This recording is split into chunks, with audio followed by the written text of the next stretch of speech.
okay sa bahay na puro sigawan. Pag tahimik ako, dun pa may problema. Pag nagsalita naman, mali pa rin agad.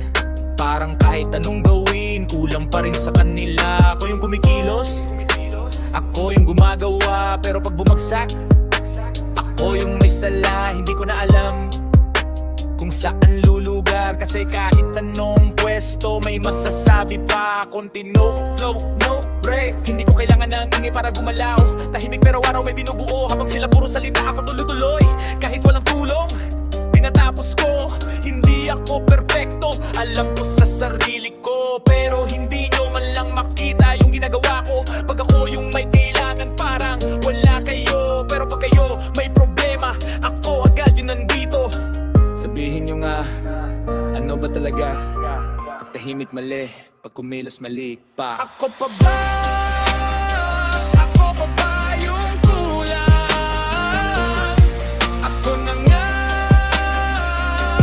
bumalaban. Ako pa rin yung may kasalanan. Ako pa ba yung mali? Tahimik lang ako, pero ako yung natutulog sa gilid. Ako pa ba yung mali? Tahimik lang ako, pero ako yung natutulog sa gilid. Hindi nyo nakikita, pagkagod sa likod.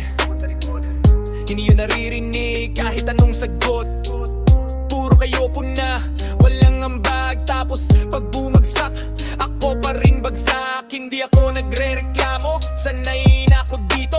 Pero minsan naiisip ko, bakit ganito? Sarili mong pamilya, hindi ka maintindihan. Ikaw pa yung mali kahit ikaw yung lumalaban.